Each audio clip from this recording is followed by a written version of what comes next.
laptop or iPad, or download the NTA mobile application from your Play Store or App Store. NTA, you can beat the rich.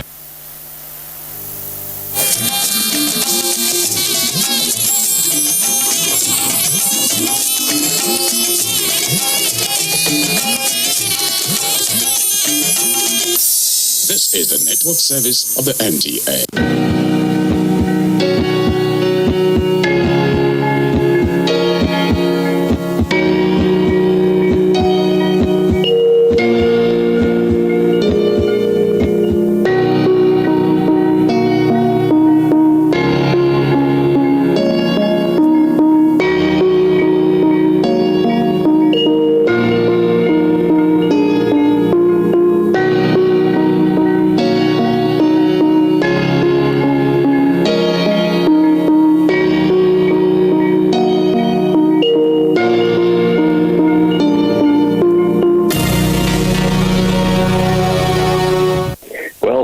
I'm Dr. David Ajibade, and welcome to Your Health in Your Hands.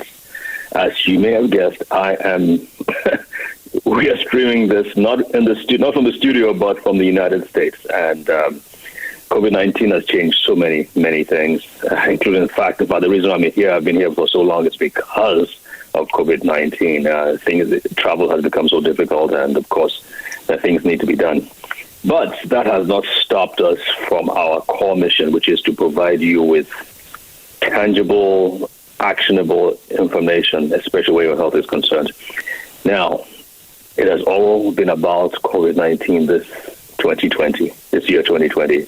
And so we thought it would be good also to help give you a perspective on how COVID-19 looks like in the United States and how physicians in the U.S. are treating COVID-19. And we're very fortunate to meet our guest today, and she has graciously agreed to share with us some of this valuable information. So without further ado, I'm going to introduce our guest, who is Dr. Mercy Edionwe. I hope I got that right.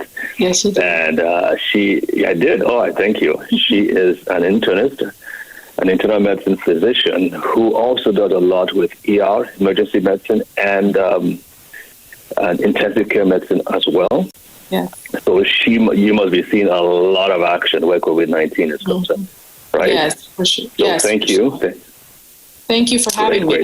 So welcome to the show. All right. So what is it like? And I know we've talked about this a lot before you came on. I was like, okay, we want to hear your stories, and I know you have some very interesting stories of what's going on. Tell us about COVID-19. Okay. Well, again, thank you for having me. Well, COVID-19, it came upon us 2020. We saw a lot of cases in the earlier phase, February, March, and then things started kind of going on an upward rate of number of positive cases in the summer, and then it started going on the decline. But currently now we're fearing that we're going back up, and the number of positive cases we're seeing them in the hospital. They're increasing steadily. So we're very worried about. And you're in. Yes, we are, and you're in Texas, right? Houston. Yes, I am. Houston, yes. Texas. Yes. And it seems, a couple of days, or was it a week ago, Texas was the first to hit the million mark, right? Yes, it was. We've had several different areas of cities that have had hotspots. The latest one was El Paso. And so that really tipped us over to that million mark, as you have said. So it, again... Right, some people say... If I may jump in, some people say that, having testings are one thing, so it doesn't really matter if there are so many people with COVID-19. What matters is the hospital admissions, the severe cases, and the deaths. Is that being reflected? Right. So in my particular hospital, we are just seeing a steady flow of those who are being admitted for COVID. It's for me in particular, I particularly work nights, so I'm seeing maybe 2-3 cases whereby in the summer, I was probably seeing one, maybe none on a daily basis. Now I'm seeing 2 or 3. So that's kind of just showing how there's a little bit of increase. Now I work in a small hospital, a 50-bed hospital. So imagine that multiplied by 4 or 5 of the downtown hospitals in Houston. Take, for example, El Paso. They've gotten to the point where they're actually shipping patients to nearby San Antonio because they've kind of ran out of hospital beds. So we in Houston, we have not had that, but that's just to show you how there's been an increased amount in Texas. Okay. All right. Well, that's not very encouraging. But okay, let's talk about patterns. What are we seeing now with regards to COVID-19? I mean, I know the general findings were the men are more likely to have COVID-19 than the more severe forms. They're more likely to die from the condition. We're hearing that the African Americans or Black people are more likely to die from the condition. If you're obese, if you have hypertension, so stories like that. What are you seeing over there? Yeah, and those are all true. For the most part, I've been seeing those who have uncontrolled comorbidities or comorbidities in general. And when I refer to comorbidities, I'm saying pre-existing conditions, just as you mentioned, high blood pressure, diabetes, and particularly lung disease. So those are people who may have underlying asthma or COPD, which is called chronic obstructive pulmonary disease, also known as smoker's disease. Any underlying lung condition, we see that when they get COVID, it really exacerbates their underlying condition and makes it worse. So we're having to deal with an active flare-up of their underlying lung condition as well as the COVID infection. And so their oxygen level is very tenuous, meaning that we're very worried in those type of populations. Again, a lot of times in the beginning, we were seeing people coming in late stages, maybe because they were afraid. But now that everybody's aware of the symptoms to look out for when you are suspecting that you have COVID, they're coming in earlier stages. So we're not seeing as much death as we did in the beginning when it first came upon us. Speaking about what works and what doesn't work, tell us about ventilators. Do they make a difference? How effective are they? Ventilators, we tend to see that those who are on ventilators, they're very poor prognosis. And so as a result, we see a high mortality rate. Now, is it because they're on the ventilator or is it because they're on the end stage of COVID infection? That is yet to be determined. But we try from the hospital end, we try to keep people away from ventilators as much as possible. So you'll see people who have oxygen saturations in the high 70%, which for a normal person, oxygen saturation is the measurement of oxygen in your blood. Typically, you should have 90% and higher. If you have below 90%, that's when you may start feeling shortness of breath, and even lower and lower and lower, you get more profound difficulty with breathing. So with COVID, what's really weird is you'll see them on the screen. They have oxygen levels of 78%, but they're busy on their phone. And just, and you knock and you're like, how are you doing? And they're like, oh, I'm fine. I don't know. What, is there something wrong? So that's kind of remarkable. I've never seen that in a active lung disease before. So it's definitely something that we look out for. How are the patients feeling, their symptoms, and if they need the ventilator, definitely we give it to them. But there are other oxygen therapies that we use before we get to having to use that ventilator. So it's more or less a last resort now, as opposed to earlier on when it used to be like that's the first thing they do. Mm-hmm. And I was hearing numbers as high as 80% of people who were placed on ventilators eventually died. And as you said, we don't know whether it was actually because of the ventilator or because they were already so far gone, right? Because those. Yeah, but the good thing is, yeah, go ahead. From what I have seen, those who were placed on ventilators definitely needed it. So that's why I say, it's really, is it they were at that end stage that's why they had that mortality, or is it because of the ventilator itself? Could be a combination of both. Doc, we're going to take a break now, and then we'll be right back, okay?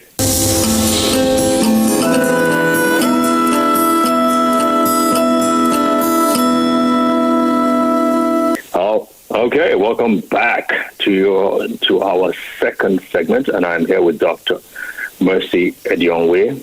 It's always great to have people come back to Nigeria who are Nigerians by nature, who are coming back to give back, because we definitely need a lot of help in Nigeria. So thank you.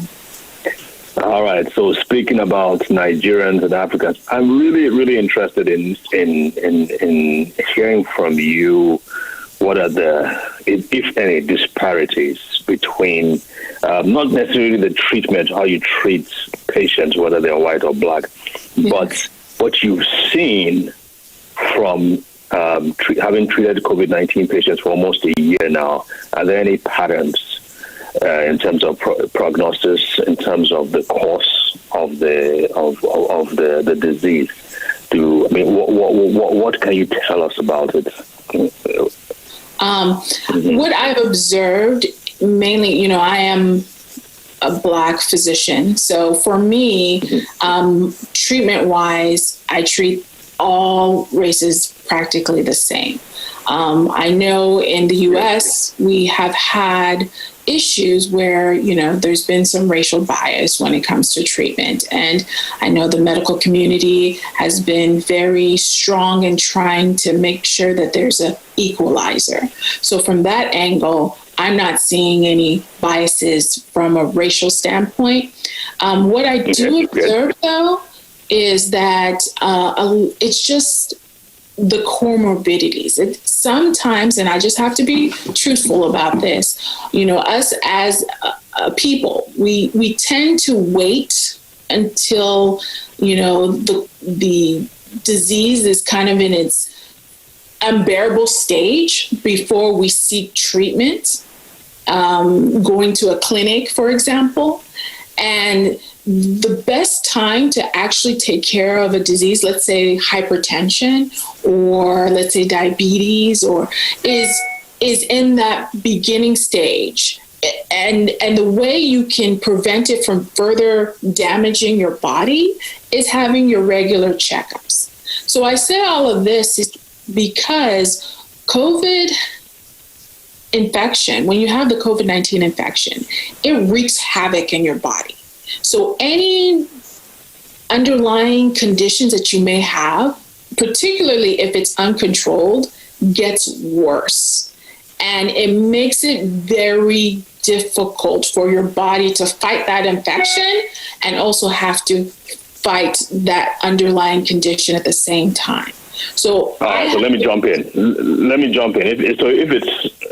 Because what I'm hearing you say is that if somebody is in their 50s, they have hypertension or they have diabetes, they've not been taking their medication like they're supposed to be taking their medication, they've not been going to the clinic like they should be, and then they suddenly have, let's say, a sore throat, or they lose their sense of smell, which are both very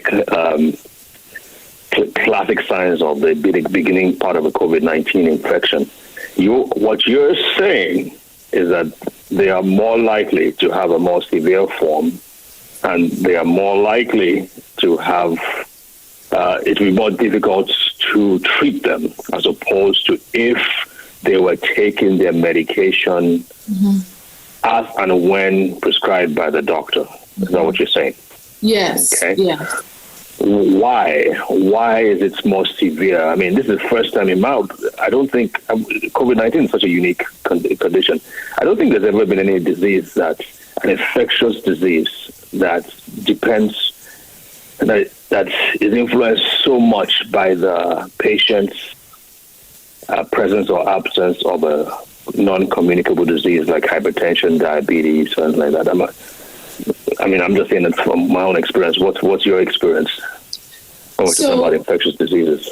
Yeah, so and that's the same thing for me. The way the infection with COVID-19, I see it is it kind of, like I said earlier, it kind of ramps up the system. So it's kind of gets the system very heightened, very on alert, overworks the system of your body. And so, again, if you have these conditions, underlying conditions, and they're uncontrolled, it will affect that. And that also, in combination with the infection, overall wreaks havoc to the body. In other words, it does not do well to the body to have uncontrolled underlying condition in the setting of this type of an infection, or any infection rather, but in particular COVID-19. That's why it's just important for those who have who don't think COVID-19 is serious. It really is a very serious disease. I have seen it. Like you had said, someone comes in with a cough. Few hours later, we're having to increase the amount of oxygen we're giving this person. They're talking to you fine, like me and you. Few hours later, they're huffing and puffing, coughing. And this is in a matter of hours. So it's not something that, you have to take it serious. Wearing a mask, washing hands, 6 feet distance, reduce the amount of exposure to crowds. Those sort of things help a lot to prevent transmission of this COVID infection. Any particular stories that you can share with us from some of the experiences that really stood out to you from working with COVID-19 patients? There's a lot of stories. The one that really strikes me is a gentleman who actually had just recently came from one area of the state to our area after having attended a funeral for one of his loved ones. And he had some comorbidities. He was by himself. I think his family was going to come later. Initially, he was walkie-talkie, he was fine, but he started progressing worse. Things were just going worse for him, his breathing, his oxygen. And it got to a point that, he was literally dying. And this was in the earlier stages of COVID-19. And so he was tired of fighting. He was tired of the breathing. He was tired of breathing against this gunk of infection in his lungs. And he said, "You guys just need to let me die." And it just stood with me. I was the physician that had to eventually say, "Okay, are you sure, sir?" He's like, "Yes, just let me go." And so I had to write that sign. I had to sign and write that order, withdraw oxygen. The minute we withdrew oxygen, he was dead. And this was somebody who was talking to us and, giving us, very with us. As soon as we took off that oxygen, boom, dead. So that sticks to my mind. This is not something that you want to mess with at all. Now, how old was this individual? This individual, I want to say, he was in his maybe late 50s, early 60s. So he was a young man, pretty much. Mm-hmm. And this is a black or white man? He was actually Hispanic. Hispanic, okay. And we know Hispanics too. Hispanics obviously mean them like the Mexicans, the Puerto Ricans, so forth. Those of our audience, members of our audience who don't know what Hispanic means. So like the browner skinned people as opposed to the black people, right? Yes. Okay, and he just went for a funeral, and probably he might have caught the COVID-19 at the funeral. Was it a funeral of a person who died from COVID-19 as well? It was. If I can't remember, I don't want to say that. I'm not quite sure. It was in the earlier parts. His family came in. Mm-hmm. So he came in with symptoms such as what? Cough? What was the initial presenting symptoms? So he came in with cough. He came in with the loss of taste. He came in with the shortness of breath. And the shortness of breath was the trigger that made him decide to come to the hospital. He had the muscle ache. He walked in. He walked in. He walked in. He walked in. He had the muscle aches. He had the tiredness. That's what I remember. And then he was just on a little bit of oxygen. And then all of a sudden we're having to increase the amount. And he went from somebody who was like functioning. You would see him, you could be probably able to just, do common household chores, to someone who looked like he had been, feeble and chronically sick for a long period of time. He just changed in matters of days. And despite what was the duration? What was the period of time from admission to death? It was, I want to say it was about a week. About a week. Mm-hmm. And his family was, obviously they were not allowed to come in. They were outside, and so they probably didn't have the chance to say goodbye to him, you think? Well, this was in the beginning when we decided that we will start allowing family in the early beginning. They were also traveling from that funeral when they heard that he was in the hospital. So when he said, I am going to die and I am ready to die, our hospital put in place, we fully gowned the family members and allowed them to come in. I see. I'm sure they were grateful for you. Let them do that. Yeah. Well, that's tragic, and that's a story that unfortunately happens all over the United States and all over the world too many times. So thanks for sharing that.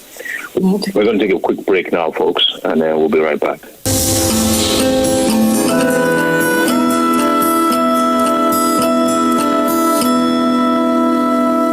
Okay, welcome back.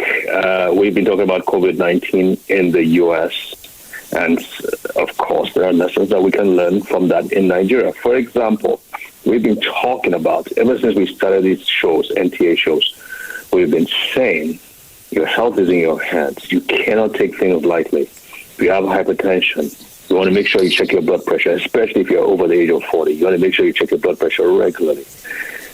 If your doctor determines that you have hypertension, you need to be on antihypertensive medications. Don't take this lightly. The same thing with diabetes, the same thing with other health conditions. COVID-19, probably more than any disease, has shown us that you have to take your health seriously. As we've said over and over and over again, those who die, those who have the severe form of the disease, and even those who survive, don't forget, many times it's not the end of the story. Some of them have long-lasting physical and mental health challenges that come as a result of the initial infection. So please, your health is in your hands.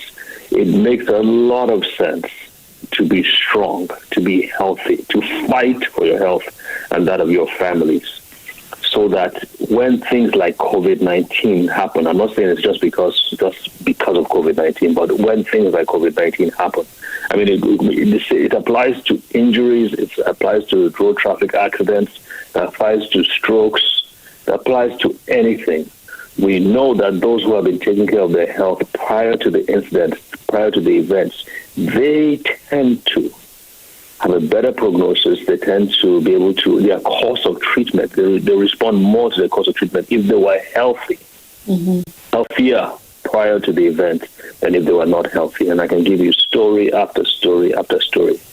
Bottom line, what we know about COVID-19 is that it thrives in the presence of a weak immune system. I mean, that's not the only thing, but if your immune system is weak, if your immune system is dysregulated, COVID-19, as the Dr. Edionwe has said, it triggers, it activates all kinds of bad stuff happening around your body. So it's very important. It's very important that your immune system is well nourished and well fed. That's why we keep on talking about, are you ready, Doc? We keep on talking about vitamin D. We keep on talking about vitamin C. And there it is. You see, that's a doctor who's taking it. I'm sure you and your family. Yeah. Vitamin C. And, of course, what's the third one? The zinc. And zinc. Do you take this every day, Doc? I do, because I want my immune system to be at par when I'm seeing these patients. Yes. Absolutely. And that's a doctor talking. Many times with doctors, sometimes, I'm not going to say all doctors, but sometimes doctors don't believe in supplements. Right now, you absolutely should, because our diets simply do not have all the nutrients that you need to be able to fight COVID-19. I'm particularly vulnerable because I travel a lot. I mean, I've crushed since the past 2 or so months I've been in the States. I've been traveling back and forth. I have to take a special care of my health, a special care of my immune system. So I'm taking my vitamin D, I'm taking my zinc, I'm taking my vitamin C, I'm taking immune boosters, I'm taking multivitamins, I'm taking everything. Because I'm walking in and out of planes. I'm in crowds. I'm in restaurants. I'm going back and forth. I cannot afford to take chances, especially in a foreign country. So it's very, very important. I mean, it doesn't matter. Even if you are not going around, if you're staying indoors or you're a black person, you need to be on vitamin D because you're not getting enough sun, which your body needs to make vitamin D. So you need to be on vitamin D. We cannot overemphasize these things. So especially during this Christmas period, this winter, we don't have winter in Nigeria, but a lot of people are going to be staying indoors. So please take care of yourself. Doc, thank you so much again. Do you have any final words you want to give to your countrymen and women? No, I think we'll all get through this. Just be really mindful of your surroundings when you're in public. Try to wear a mask. Protect yourself. Right. If you can, before you eat, wash your hands. You don't want what you're touching and you put it in your mouth or your eyes. You don't want that to be how you get it. So just be mindful, and we'll get through this. We'll definitely get through this. And like you said, take your vitamins, and when you can, see your doctor, and we'll get through this. Thank you for having me on your show. Thank you for being on. Very well said, and we hope we can get you on more to share your wisdom with us and with our people back home. All right, God bless. Take care, man.